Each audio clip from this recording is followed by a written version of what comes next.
Alrighty, so for step 3, of course you take your step 2, and what's key is, and I just added this recently to step 2, make sure you fix any major issues I've pointed out, like calculations need to be right for you to move forward.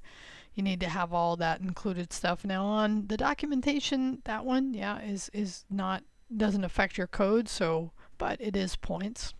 But fix any issues you had in step 2 and then create your step 3 and then copy that ending to step 2. So then for this week, and I previewed that last week, is on your decision outputs, what you need to do is update your code to store the inputs and the calculated data into an array of objects. Okay? And then make sure you're calling your function several times and loop over the resulting array of objects to show the data. Okay? And in this case, I'm going to say to show the object, because that's really what you're showing. What's in it is the data, right? Now you can do this either console or on the page. Okay?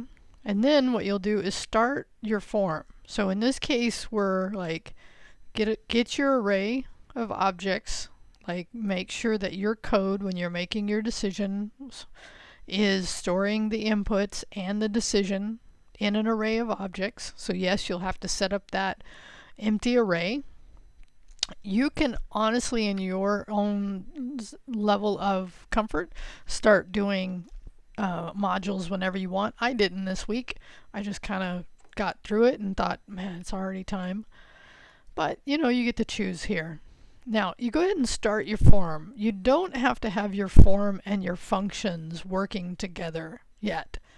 All you want to do is make sure you have a form that's, you know, set, and in this case you need a minimum of 2 inputs. That was that global variables that you set up.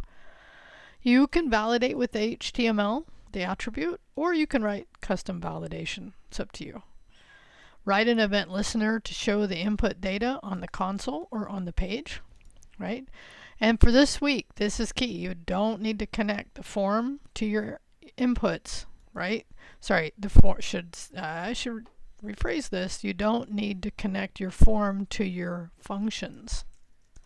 By the way, you totally could. If it gets too confusing, right, you totally can. I know when I was writing this, and I'll show you my just output in a minute, because we've done both of these parts, but, you know, and in this case you're doing them, I don't know, kind of not necessarily in the order we did them, but we've done them. So you've seen this.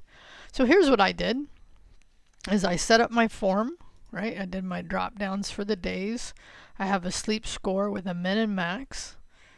Okay, so in this case, you know, I have the required attribute.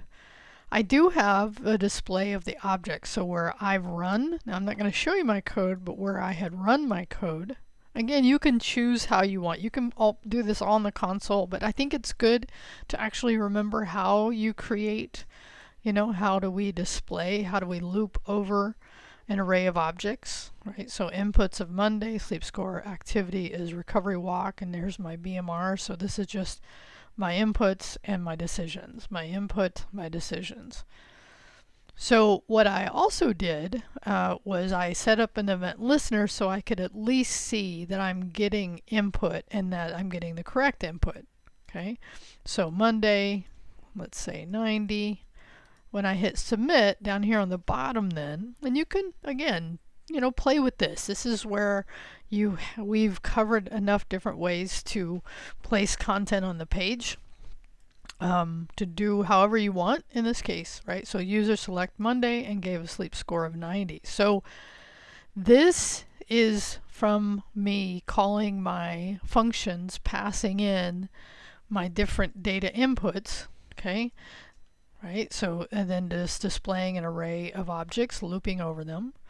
And in this case, I'm displaying my form inputs. That's all you need to do for this week. But again, you kind of see where we're going for next week. You can decide what you want to do. You do need to validate, at least from a basic, you know, HTML attributes to make sure that you're getting good input here. Okay, Hope this makes sense. If not, please reach out. I'd be more than happy to talk to anybody about this work.